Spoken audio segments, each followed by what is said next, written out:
Hey guys, it's Hannah, and today I'm coming to you with the next video for my Hogwarts House book recommendation series, and this time it is book recommendations for Slytherin. So if you didn't see my last Hogwarts House recommendation video, I did book recommendations based on your Hogwarts house, and it was for Gryffindor. So essentially what I did is I took some of the elements of like the specific house, which in that video was Gryffindor, and then I recommended some books that I think fit into that house or align with some of those qualities. I saw the idea on Tumblr, and then I also found out that a bunch of other people here on BookTube do it as well, which I didn't know before, and a lot of you guys told me of some great videos that people have made, and I watched a lot of them, and they're so much fun. I just love this idea. I think it's super cool, so I'm super excited to be doing it as well. But ever since I made that video, these videos have been so highly requested, probably my most requested video, everyone asking me to do their specific house. And today I'm finally doing the next one, which is clearly Slytherin, and I will be doing all of the other ones as well. I will finish off the whole series. I promise I will get to your house. Hufflepuff and Ravenclaw will not be left out. One of the main things with Slytherin house, I think, is the line between good and evil and like questionable morality. That's not to question like the morality of Slytherins or say that they're evil by any means, but I think a Slytherin trait is to kind of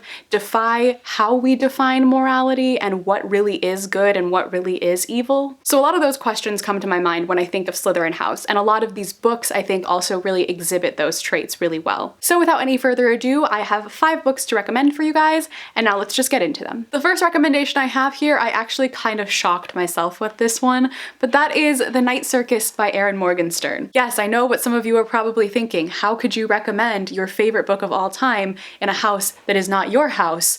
I know. I couldn't put this one in Gryffindor because I just don't feel like it fits, but I was trying to come up with this list and I was looking at my bookshelves, and The Night Circus just popped out at me as a Slytherin book. The story is really mysterious and magical, and the characters are extremely cunning and ambitious, which are 2 of the main traits of Slytherin house. And you have a whole cast of characters that I honestly think almost all of these characters would align really well with Slytherin. You have some characters who are more on the morally gray side, and some evil characters as well, who are cunning and ambitious for their own personal gain. And then you also have some characters who have those cunning, ambitious tendencies, but it's for the benefit of their friends or their family or for love. And there's just this duality between those characters. And along with that, I think that the world itself just has like a Slytherin like aesthetic to me in a lot of ways. I don't really know how to explain that. It's kind of dark but not evil, which is what I really think of when I think of Slytherin sometimes. So yeah, those are the reasons that I honestly think that this would make a perfect Slytherin book. The next recommendation I have here is 6 of Crows by Leigh Bardugo. This is another one of my all-time favorite books, and the reason that it is on this list is because of the characters. Has Brecker is 100% a Slytherin, and he is one of the main characters of this story.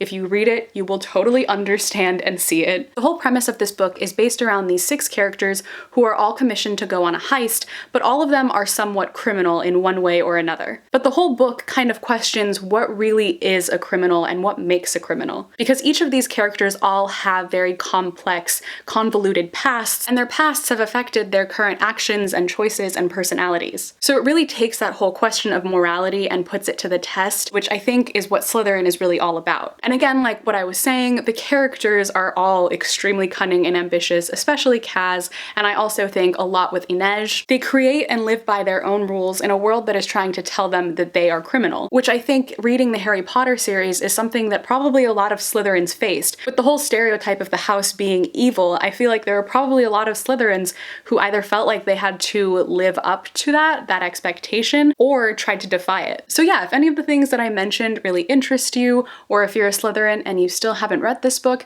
I highly recommend that you do, because it is absolutely fantastic. The next book that I have on here is actually a classic, because I have some young adult on this list and some adult, but I wanted to add in a little bit something different, and I feel like this book really fits in with Slytherin house, and that is Wuthering Heights by Emily Bronte. All of the characters in here are pretty much just utterly detestable, but that is not why I'm recommending it for this house. The reason that I think this is a perfect Slytherin book, especially when aligning it with the Slytherins in the plot of Harry Potter, is because this is a generational story. So we're following 2 different timelines, including the parents of these children and then also the children's storyline. And the main purpose of this story is about these children kind of righting the wrongs of their parents, who were the utterly detestable people, and they are kind of undoing the terrible things their parents had done in the past and not living up to their parents' bad name. I feel like when you align that with what happens with Draco in the Harry Potter series and a lot of the other Slytherin characters, that really fits with this book as well. I know that this is not a very well loved book. I feel like you either hate it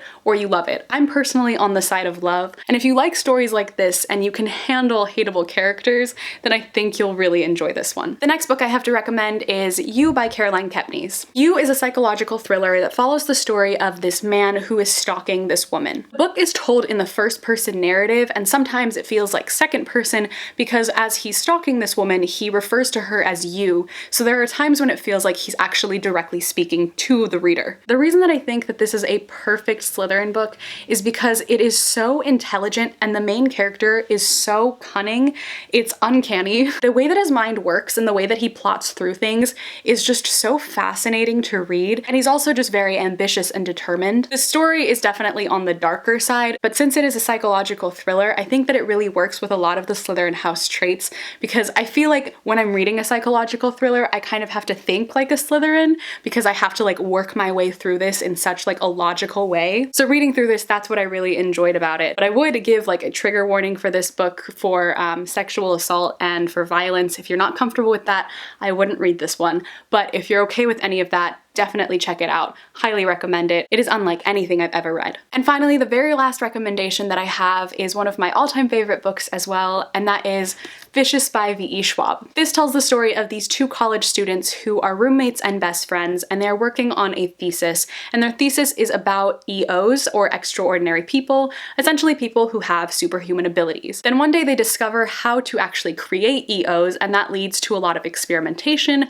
which leads to a lot of other problems. The story is told in two different timelines. We get one timeline when the two main characters, Eli and Victor, are still in college, and then another timeline 10 years later when we get to see the aftermath of all of their experiments. Similarly to Six of Crows, this book really deals with the question of morality and what really is good and what is evil. All of the characters in this series could pretty much be painted as either good or evil depending on the way that you look at it, and absolutely all of them have those cunning, ambitious Slytherin traits. Victoria Schwab herself has said that Victor Vale, the main character, is a Slytherin. She herself is a Slytherin, so I feel like you can see why I chose this book to be on this list. So yeah, again, if you're into this whole question of morality, of good versus evil, of how we really define that as a society, then this is definitely the book for you. Alright guys, so that is it for all of my Slytherin book recommendations. Let me know in the comments down below what you think of the books that I recommended in this video, if you've read them, or if you really want to read them, or if there are any other books that you think would really fit well into Slytherin house. Also, let me know which house you would like to see next, Hufflepuff or Ravenclaw. I already have both of them planned out, so it just depends on which one more people want to see first. That'll be the first one that I film, but they will all eventually be up. If you would like to follow me on any of my social media, all of my links are in the description box as always. But thank you all so much for watching this video. I hope you enjoyed, and I will see you in my next video. Bye!